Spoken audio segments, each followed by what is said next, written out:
Good morning. The next topic is disadvantages of in joint stock company is disadvantages of joint stock company.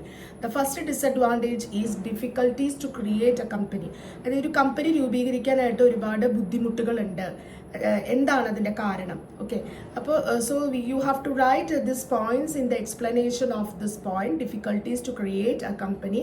That means first point is as the promoters have to spend a huge amount of money on preliminary expenses as a part of paid up capital is spent on it, and additionally on incorporation of a company there are many legal formalities that may create many hurdles. Okay, അതായത് ഒരു company പ്രൊമോട്ടേഴ്സിന്, അതായത് company രൂപീകരിക്കുന്ന ആൾക്കാർക്ക് അവർക്ക് ആ കമ്പനിയുടെ ആ തുടങ്ങുന്നതിന് മുമ്പുള്ള എക്സ്പെൻസസ്, ആ എക്സ്പെൻസസ് അതാണ് പ്രിലിമിനറി എക്സ്പെൻസസ്. തുടങ്ങാൻ വേണ്ടി തുടക്കത്തിൽ വരുന്ന ചെലവുകൾക്ക് ഒരുപാട് പൈസ ചെലവാക്കേണ്ടി വരും.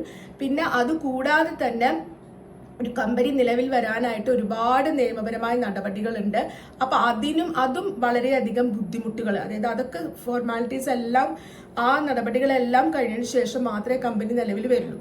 അപ്പൊ അതൊക്കെ ഒരുപാട് ബുദ്ധിമുട്ടുകൾ ഉണ്ടാക്കുന്നു. അതുകൊണ്ടാണ് ഒരു കമ്പനി രൂപീകരിക്കാൻ ഉള്ള വളരെയധികം ബുദ്ധിമുട്ടാണ്, ഡിഫിക്കൽട്ടാണെന്ന് പറയാം.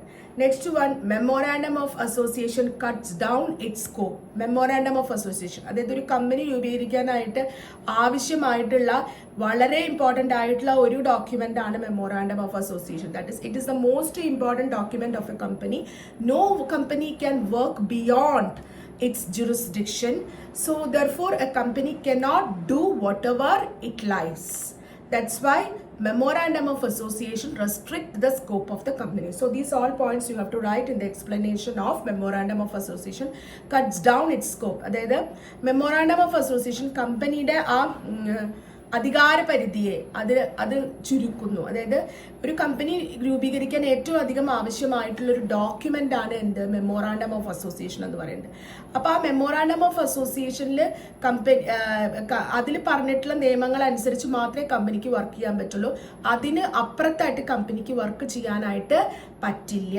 അതുകൊണ്ട് കമ്പനിയുടെ ആ അധികാര പരിധിയെ ഇത് എന്താ പറയാ, വളരെയധികം റെസ്ട്രിക്ട് ചെയ്യുക, അതായത് തടസ്സപ്പെടുത്തുന്നു. ഓക്കെ, ദെൻ ഫ്രോഡ് ബൈ പ്രൊമോട്ടേഴ്സിന്റെ ചതി, അതാണ് fraud by promoters. Then though the promoters are the builders of the company, they have to face many difficulties to get the incorporation of a company. In some cases they do